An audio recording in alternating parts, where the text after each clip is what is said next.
ang mag-share sa inyo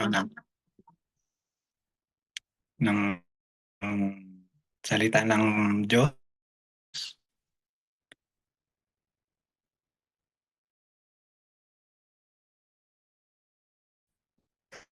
So, ang title po ng message natin is, po natin ay matatagpuan sa Proverbs 3 verse 1 to 3.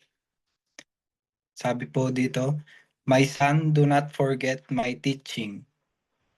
Keep my commands in your heart, for they will prolong your life many years and bring you peace and prosperity.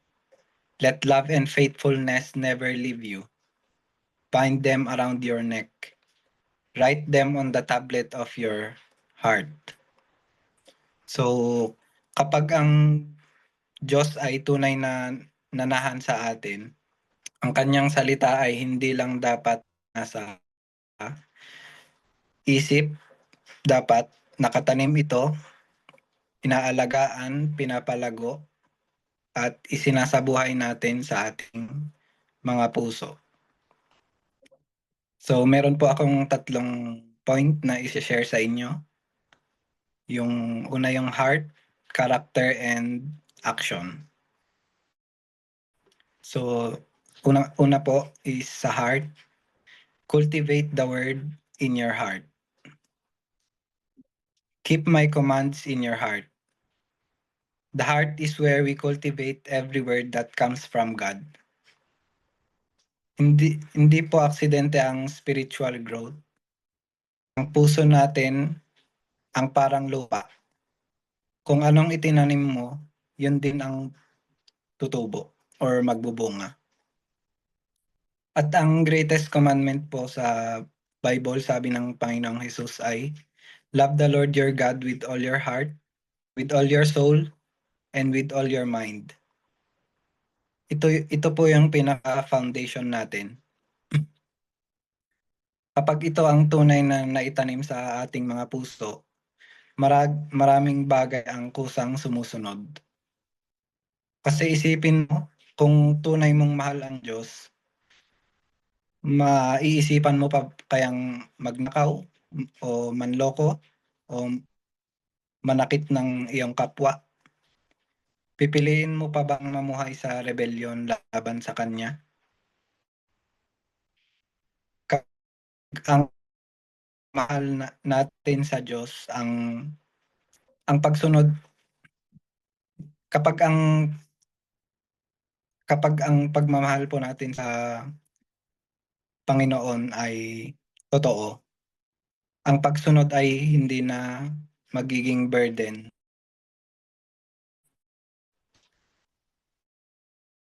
sa atin, kundi magiging joy na natin ito. Hindi natin tinitignan yung mga command, isang obligasyon na sumusunod tayo hindi dahil takot tayo sa punishment. Sumusunod tayo dahil mahal natin ang Diyos. So, yun po yung first point natin. So, pangalawa po is character. Let love and faithfulness be seen. Bind love and faithfulness around your neck. So, para po sa mga mahilig magsuot ng kwintas, kapag may mamahalin kang necklace, hindi mo yan basta-basta pinapabayaan.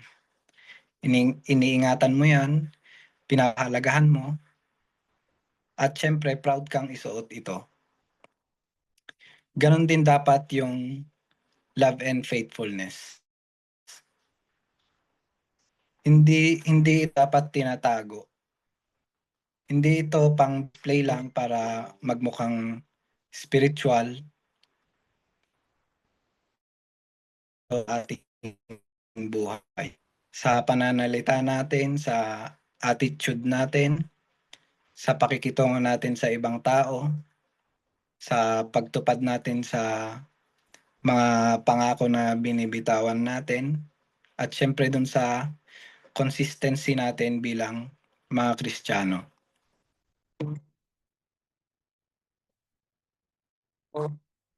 Wait lang po.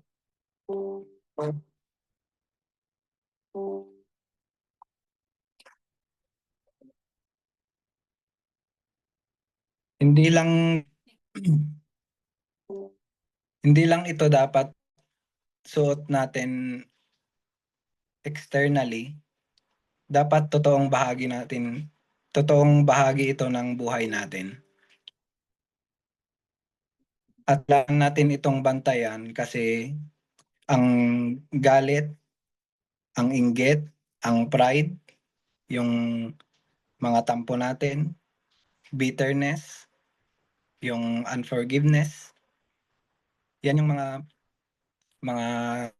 nakakagasgas or parang mga kalawang na sumisira sa ating mga kwintas or yung sa love and faithfulness.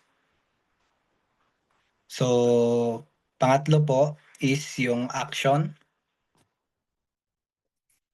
Apply what you cultivate. Write them on the tablet of your heart.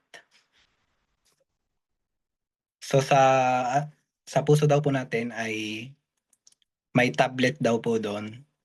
And iba-iba po yung tablet ng bawat tao. Yung iba Galaxy Tab or iPad at marami pang ibang brand.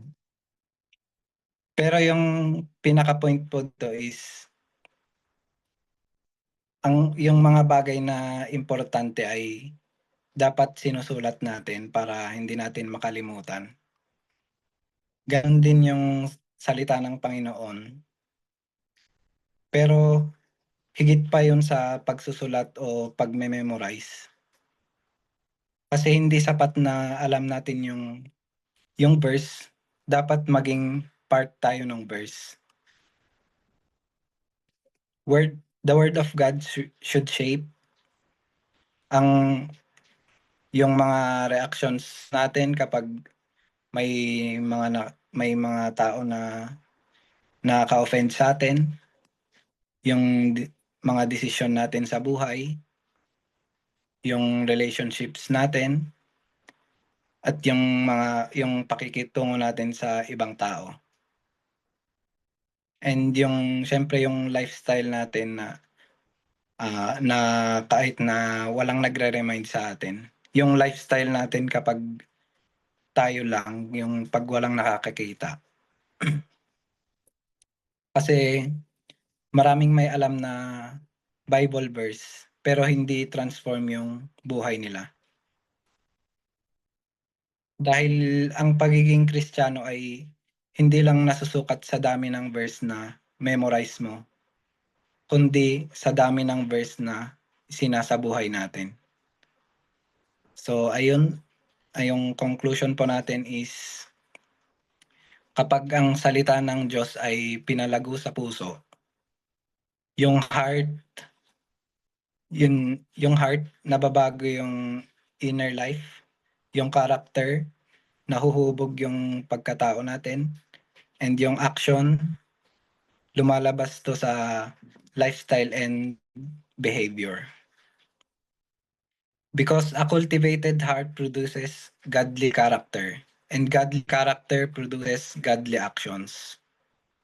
When God truly lives in us, people will not only hear His words from us, they will see His presence in the way we live. So, ayun lang po. Maraming salamat.